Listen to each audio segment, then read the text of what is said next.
Sup, everybody? Hey, welcome over here. I am Dale Maxwell. This is John Mayhue. This is another chat on all things that kick ass. This is part of our investigation into KickASSery. And the more I talk about KickASSery, the more I love it.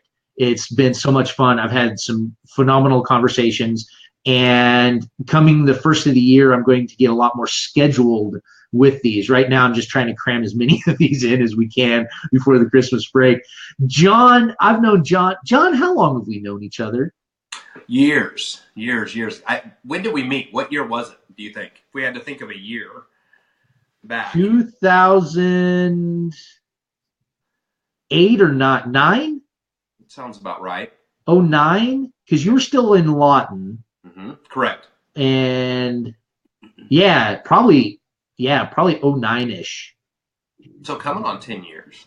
Yeah, 08, 09, somewhere in there. Because it wasn't too long after we moved to Lawton that we met. So who are you, John? Who are you? Where are you at? What do you do? How are you the crazy awesome person you are? Well, I'll tell you, it's funny that you asked that. You know, a while back I was updating Facebook, and it gives you just about, 4 or 5 words that you can put in there to describe yourself, or at least this was a while back. So I thought, well, I'd say father, entrepreneur, mortgage expert, husband, Christian. If I had to just pop in words, who am I? You know, I've never really thought or been asked that except for when I had to fill that in, and it made me think a little deeper, I guess. You know, I'm like, I have to answer this in 5 words. I could talk about this for a while. Absolutely. All right. So where are you right now? Where do you live? So I live in Edmond with my wife and boy, and we have a little Tex cat. So a cat that we call Tex. So it's the 4 of us. But yeah, Edmond, Oklahoma. Nice. And you're an Oklahoma boy through and through. Yep, born and raised. Yep. A lot in Oklahoma, Fort Sill. Man, so that was a shocker for me. So the reason we moved a lot in Oklahoma was, once again, I'm an Army wife. So followed my wife. That was her first duty station. And I get there, I'm like, I'm going to take this business over. I was doing body language at the time. That was, you want to talk about full circle, John. You know, talking right now about the reason I came into the community to what we're talking about today. And I was like, we're going to do this. I'm going to make a difference, and we're going to do this. Yeah, I got a lot of crickets. And it's so interesting to me, brother, how business is conducted so differently in different communities. And I didn't realize that until I moved from Idaho, where I had spent 11 years going to college and building business and building connections, and moving to Lawton, and how business was done so differently. And I'm not saying one way's right and one way's wrong. It was just, dude, I was out of my depth. I was so I was like, what the hell do I do? You know? And that's when we started, how I got involved was BNI. Right. That's where we met. And of course, that's a story for another day. But networking organization for those that don't know what it is. And what, I got to know you, and we became good friends, and it was one of those things that I got to see your massive value that you could take out there to everybody. And it was like you talked about crickets. It was just a matter of getting that and getting in front of the right people so you could provide that value to them. It's like, hey, you don't know what you're missing, but you don't know what you don't know. So it's a matter of trying to bridge that gap, I think. So. Absolutely. And that's, especially because we were both so young in business. You had been out of college, what, 4 years, 3-4 years by that time? Let's see. I got in the business in 04, so in 08 I was only in 4 years, but I was doing it while I was in college. So I graduated college in 06. So yeah, you're right. I was still real fresh, even though I've been doing the business. I had kind of been doing everything from A to Z. You hear the term peon, I guess. Yep. I did everything grunt work wise, but it allowed me to learn a lot of it too. So you're right. We were both real fresh. And the thing that impressed the crap out of me, man, was the way you conducted yourself and the way you talked about your industry. And Now, granted, you had a leg up because your dad was, was huge in the industry as a realtor and investor and all those things. Right. So, of course, you cheated because you had that knowledge growing up, which elevated you so much quicker. And so, when I first met you and I found out how young you were, I was like, "Horse shit! There's no way. This kid's got this stuff figured out." And you were already very successful and doing very well for yourself. You already owned several homes and you're renting homes and you're doing all these things. And it was impressive to me to see that in such a young guy. I'm not saying I'm that much older than you, but it was great to see that. And you were probably a lot wiser than me at the time. Maybe not older, but well, I'll take it. I appreciate that. I don't know about wiser, but I sure as the heck had a bigger mouth than probably I should have had, because I have a bad habit of not keeping my mouth shut. But on that note, though, one of the things I really appreciated was, we would sit at your house till 2 o'clock in the morning and just talk. Yeah. And just run through stuff and go over scenarios and dream and scheme and and all that stuff. And there's you and Sebastian. I mean, dude, I miss that dude so much. And hopefully he's doing well. Yeah, I haven't talked to him in ages. I haven't talked to him either. I did a little bit of Facebook stalking a couple years back, and it seemed like he was doing okay. But it was just a great time to sit back and do those things and just dream and learn and do all those things. And it was great because there were so many of us so like-minded that weren't saying, well, probably not. We were saying, why not? Right. So tell me, where are you at now in your business? You're still a mortgage guy. So between the time we were hanging out then and you still had a couple years under your belt, but what has taken you from there and where are you at now? Good question. So I'm very blessed. And before I guess I go into the mortgage side, you spoke of kind of my background and past and all that. And I think maybe I got that accelerated start simply because of mentors, the right people that, they say God gives us 2 ears and 1 mouth. And you and I both are extroverts. So let's just talk about it and then figure it out. We're like, speaking of, as we talked, I got married this year. My wife's an introvert. She's like, whoa. Let me think on this. And then you come back after a while. There you go. But I think what I say in doing that is being able to listen and having the right people in my life that wanted to love on me, whether that be somebody that was in the industry that I first went into and got my job in the business, that offered. I was buying my first house and he said, well, why don't you just come on? Why don't you get in the mortgage business? And that's really kind of how it started. To, like you mentioned, my dad, that taught me a lot of old school fundamentals of you do the right thing, the money will always come. Just old school, just quality things. He turns 80, by the way, in January. No way. That's awesome. Yes way. And so, but fast forwarding as far as the mortgage side, my main office is in Yukon, which is right off of I-40, major highway, and the Kilpatrick Turnpike. So real easy access. Very blessed now. I have a full operational team. So I have somebody, everything's in office. We don't have to send things out to Jacksonville or Dallas, Texas, or anything. The center it is. And so I can walk down the hallway right here.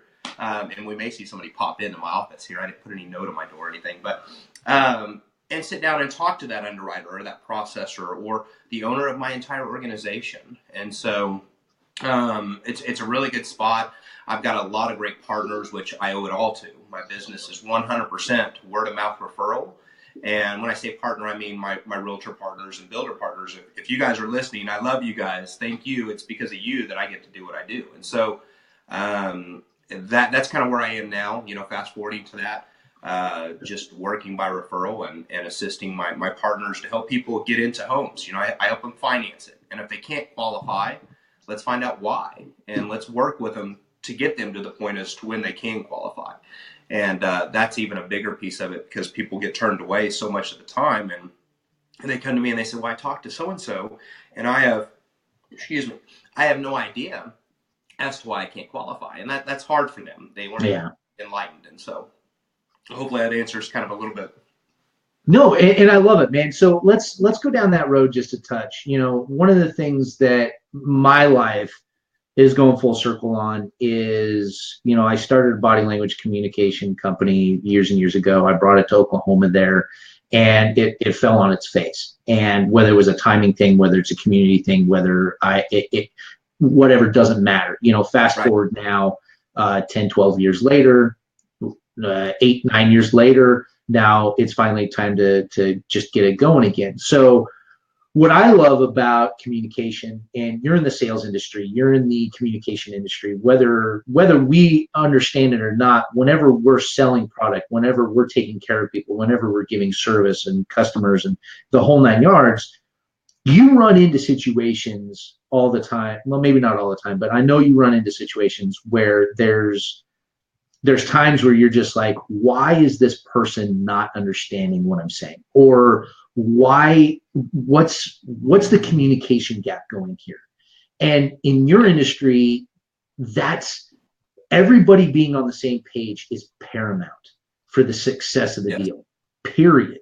There is no discussion. That is it. So how do you bridge that gap? There's education gaps, there's income gaps, there's societal gaps. You work with all kinds of people. So how do you bridge that gap? How do you talk to people and not at people? That's a great question. Great question. And you made me think something else about your body language that I actually use in my business. You'll have to bring me back to that. But how I bridge that gap is we have to understand, let's say I'm a neurosurgeon and they're going to talk in terminologies to you or I, we're going to go glass eye, we're not going to have a clue. Right. Like, what are you talking about? You're talking French as far as I'm concerned. And so I think the easiest way to put that into one sentence is bring it back to basics. Bring it back to the fundamentals. Everybody's going to think on things differently. So if I'm talking to a first-time home buyer, I might speak a little differently than what I would to somebody buying their 500th home, as an investor. The conversation's going to be a little bit different. And so I have to understand of who I'm talking to and kind of gauge that to where that needs to be best fit. But also bringing it to the basics would be number one. Number two, asking a lot of questions.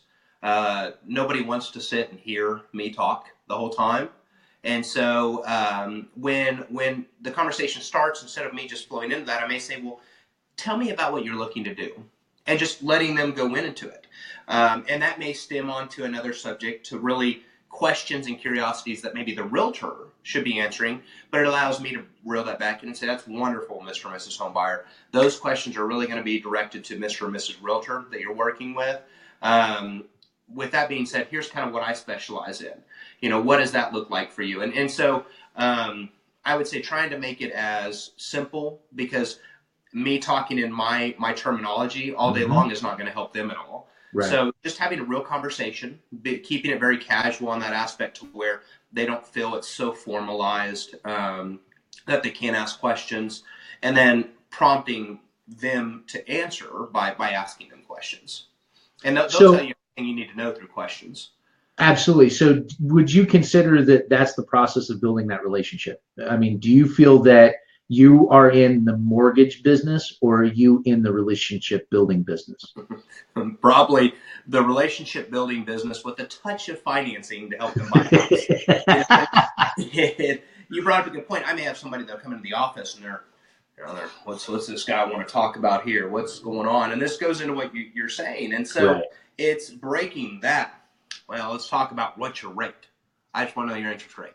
Well, there's a lot that goes into that compared to breaking that out, and let's have a conversation and find out what's going to be best for you. And then you see that go to maybe, at least it goes from the grumpy face to the okay face. And then maybe they finally loosen up and they set their hands down. And that goes to, I'm like, Dale Maxwell 101. Thanks, brother, for helping me through this. And so that's helped me a lot over the years. I use that in my business.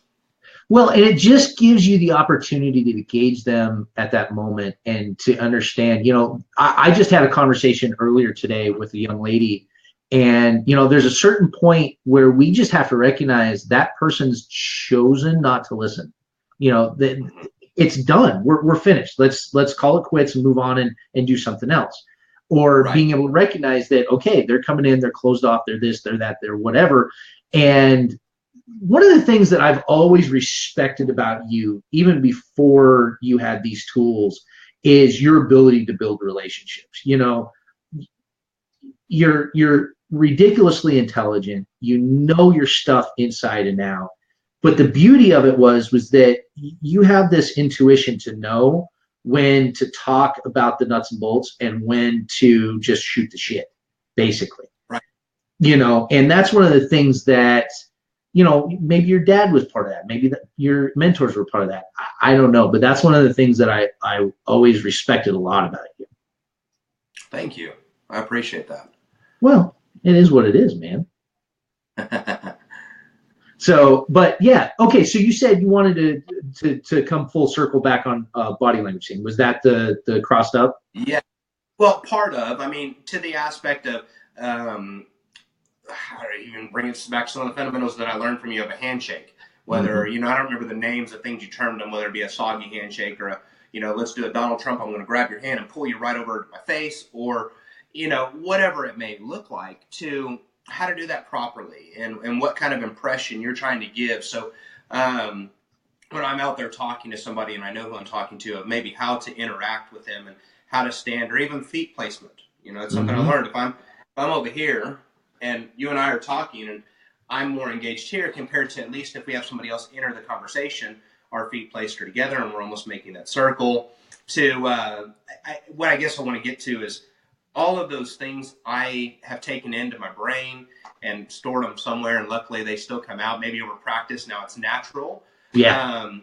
If somebody's sitting across the desk from me and we're having a conversation of whether they're laid back and maybe doing some mirror tactics of the casual, or whether they're very attentive and, you know, they're up close on the desk. And so it's helped me to understand maybe some of where they're coming from by looking at those actions, whether, you know, it's in a crowd and they're closed off and they're not interested really to talk to me, or whether I need to break a barrier to go through, or and I would, if you ever do a class again, I'm in. I want to go through it again.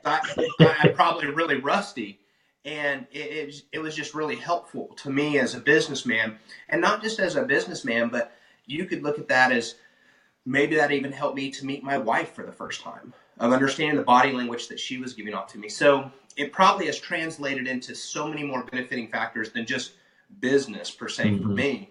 And a lot of people don't know how big that is, of what the body is telling you, of what somebody else is going from it, or maybe even more importantly, what your body language is giving off to somebody else that we don't see ourselves, you know, and what does that look like? Maybe we're turning somebody off by the way that we have, or the way that we're presenting ourselves, you know. So that's what I wanted to come back to is, you know, I would love if you have classes or those kind of things. I want to be back involved, and I want to invite more people to it because it's added a lot of value for me.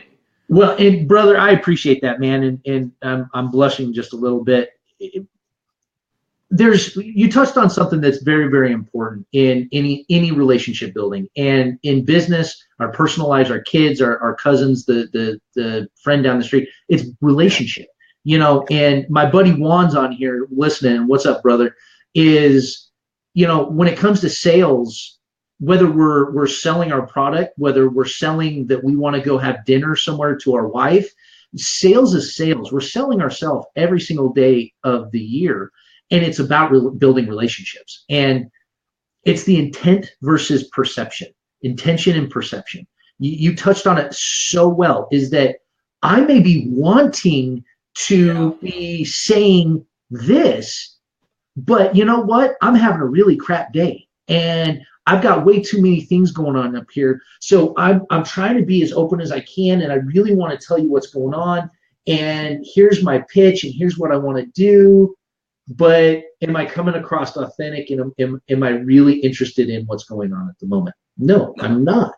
You know, so you have to be introspective. You have to be, for us to be able to say, okay, I'm open, I'm present, I'm here. Right. So that I can build this relationship, whether it's this amount of time that we have or it's a long-term thing, so that I know then I'm here for you. Period. Right. That's what it's all about. And I got to give kudos to my buddy Juan that's on here. You would love Juan, man. You'd love him. He is Cool. such a good conversationalist. He really is. He has this ability to connect with people so quickly, and he has the balls to put himself out there at any time. And I've watched him do it a dozen times. We'll be walking down the street, and we'll help. Case in point, this is a true story. Walking down the street, we're going to lunch, and a lady's loading lamps into her car. So we stop and helped her. She was struggling, so we helped her out. One struck up this conversation. We found out all of these things, and she's having such a bad day. And he was able to bring light to her day. He built that relationship with her so quickly that she left in a better place than she was before we got there. And it's all because of this dude, right? And that's just that ability to recognize and to respond openly and genuinely, right? Sorry, brother, I love you, man. So that's something also, John, that you're super good at too, man, is that I watch you and you're able to connect with people, and now that you're all fuzzy, you're less intimidating, Right. And anyway, I can go on and oh yeah, and here she actually gave Juan those lamps. Oh, cool, very cool. So, real quick, man, and I know you only have a certain amount of time with us here today. You touched on something that no announcements yet, but yes, I am going to start doing a lot more classes, and I'm going to be doing a lot more on this medium. Where since you and I live halfway across the country, what's really cool is now I can be providing this content to a lot more people. That's scary as all get out. It really is.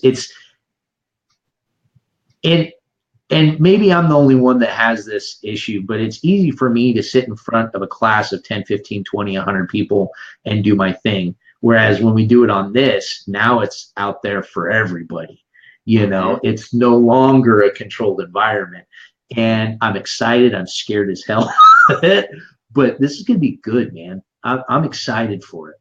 It'll let you reach a lot more masses. With that being said, it'll let you reach a lot more masses. So it kind of, it's a positive and a negative. It's like, oh my gosh, I had eye boogers the whole time and no one even told me, and that's on film that everybody's going to watch. But yeah. So let me ask you, and I don't want this to be about me. So where are you going next? What's next in your business? What's your next step? How are you going from the sexy man to the God figure? Man, I would say let's take just in short-term goals would be building up a bigger base for my front end team. Okay. With the amount that I have I want to look at another assistant.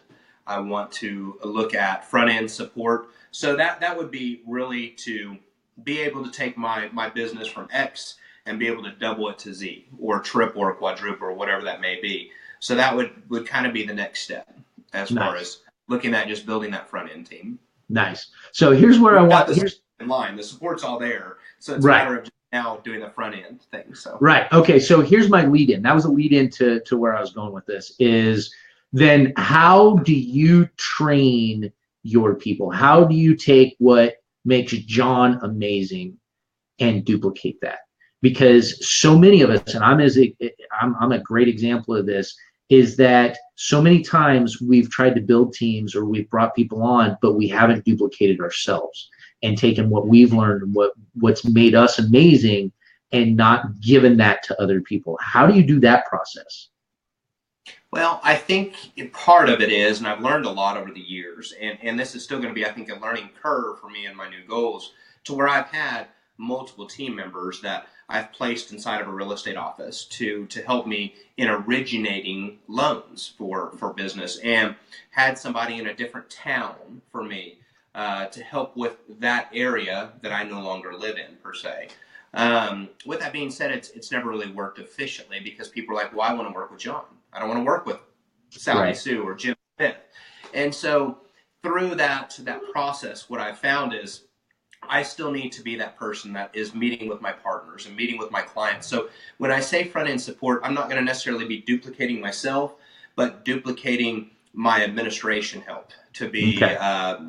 with follow-ups, to be helping with paperwork. And so more of that assistant, production assistant or loan partner or whatever you want to call it as far as terminology. But to allow me, Dale, there's probably maybe, let's say, 100 duties that I do as a loan officer, right? Yep. Well, I'm probably amazing at 3 of them, And so what I want to narrow that funnel down into is to where I can focus on those 3 and hire the 97 other out. And that's my partners are going to appreciate that. My clients are going to appreciate that. It's just going to make me that much stronger of a value that the Mayhue mortgage team will be able to bring to them. So over time and study and those kind of things, I've learned that I don't need to be duplicating myself out there. So there's 5 or 6 Johns out there trying to meet with people and doing things. John just needs to funnel in to do those specialty things that John does well and have other people hired on that can help with that. And that's just being very candid about it, Dude, I love that you went there, because I was kind of going there anyway. Is we all are amazing at something, right? We are all amazing at something. And unfortunately, and once again, I'm preaching from the pulpit, unfortunately, we try to fix the crap we suck at. And there's no fixing Dale's suck. There isn't. I've tried. It's not going to happen. And I'm still struggling with, and I'm still trying to find out what I am really good at. I am so freaking excited that you have identified what John kicks ass at. Yeah. So tell me, what are those few things that John, that you kick ass at? Right. Well, before I go into that, what you said about focusing on your strength, I don't know if you've ever done strength finders. Mm-hmm. You ever heard that? Okay, Awesome. So Rhonda, if you're out there and you're listening to this, is kudos to you. I went through that and I did my strength finders because you just hit on something very important for our viewers out there. Focus on your strengths, maximize those, because those weaknesses are a lot more challenging and it's really depressing to focus on those. Yep. If we're going to go there. So what I do a really good job with is getting out there, making connections with those referral sources, those realtors, those builders, and showing the value that we already have and just educating them on what they don't know. You don't know what you don't know. And so they don't know necessarily, if they don't work with us, the value that we can bring to close their clients at a quicker rate, to offer a less expensive of an interest rate, less than cost. And so that's where I'm going to be my best, is in bringing that, and also that first initial time with our client. So FaceTime and building the relationship. So you are the relationship builder and the educator. Is that kind of way I'm understanding it? The deal. Yep. We would say like in closing the sale, like adding that to it. Right. Okay. And then everything else, all the support piece, then you say, here are the professionals. Here are the people who are insanely good at this piece. This is their job. They are going to take that part so that we know for a fact every base is covered. Everything is good. And every step along the way, like you said at the beginning of this, you have your partners and you have your staff and you have everyone, so that every piece of the puzzle that has to come together for this. Let's be honest, to buy a house, there are so many steps and pieces and moving parts, and it's just crazy. So that's awesome that you have established that. And I think the other thing, and we'll leave it with this, man, I think one of the other things that's really hard for a lot of us is, I'll speak for myself, is that part of the reason that I have struggled for so long to accept that I'm only good at 1, 2, 3, maybe 3 things is, I guess maybe it's a little arrogance, is that I can do everything. I'm an old farm kid. I'm an old ranch kid. We had to do everything, you know? And so growing up in that environment, it wasn't that, I kind of suck at welding, so I'm not going to do it. No. If something broke, you went and welded it. And if it looked like crap, you welded it again, That's right. Yeah. So it's hard for me, and I know I'm not the only one out there. It's hard for me to say I am not good at these things because that pricks our Yeah. pride, that Yeah. that pricks our arrogance, and to say I'm letting go of Well, that's these hard things. to do right there. That letting go, that's hard to do. So how did you do that? How did you go from I am all that there is, I am the one-stop shop, to being able to let that go? And I haven't necessarily, let's say, let that go because I don't have those new team. That's my 2018 people that I Okay, want to bring in. awesome. I would say coaching, deeper, I guess, analysis into who John is and understanding that, deeper viewing and understanding and what my business dynamic is, because I'm able to do very well and produce a good amount of business. But if I can offer my value at a larger level, don't I owe that to Right. other people in society and to my partners? And don't I owe that to myself and my family? Yep. And so in order for me to step up to that next level of business that I know I can do, John can't do everything. John's got to do what John's good at and then let all those other things go. So in comparison to John doing everything right now and producing at this level and being able to help this many families in their homes, well, if I take those 100 activities and then I go to 3 activities, you could see it probably that could easily be a 10x in my Yeah. business or a Yep. 5x in my business, not just a double, because I'm going from 100 things to 3 things. Right. And so that's kind of, I guess, that realization has happened. And so now I know I want to go there because I know of what that'll allow me to do and how many more people would allow me to help. Yeah.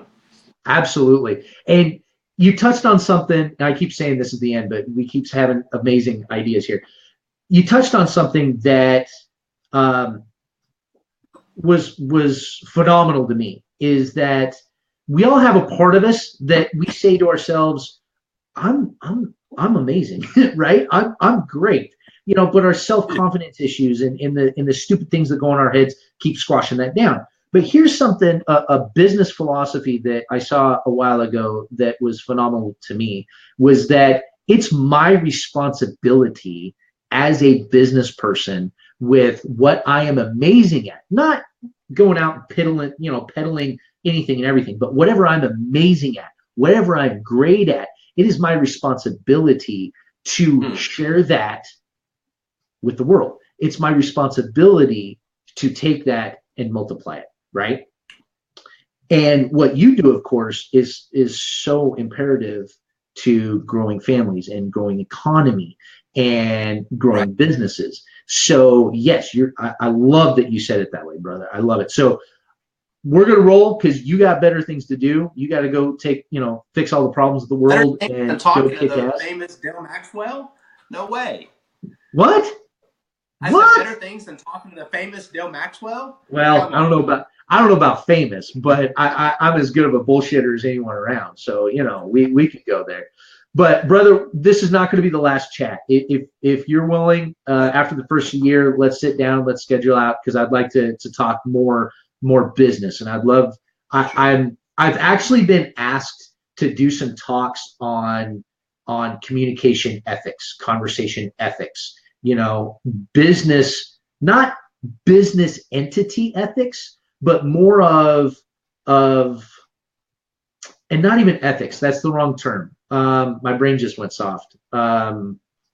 Basically, courtesy and how to be cordial in business specifically, because it seems like this pendulum's kind of swinging the other way, where we're getting a lot more hard-nosed, like lick it and stick it sales mentality coming back Yeah. into the workforce.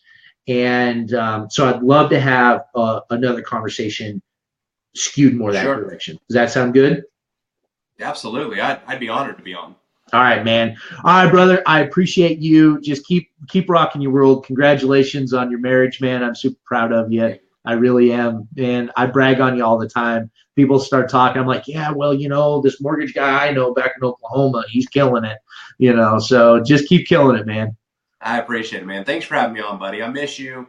Love I you. miss you too, Appreciate it. man. Miss you too, brother. Love you tons. And everybody, I'm building a YouTube channel around this as well. So I'm populating all of these chats onto a YouTube channel. Once I get it up to where I want it to be, then I'm going to kick that out of there as well. If you guys know of someone who would be a good chat, I'm picking low hanging fruit right now. I'm talking to my buddies and my pals and the people that I personally know, that I am so blessed that I know guys like John who are killing it, that are just kicking ass.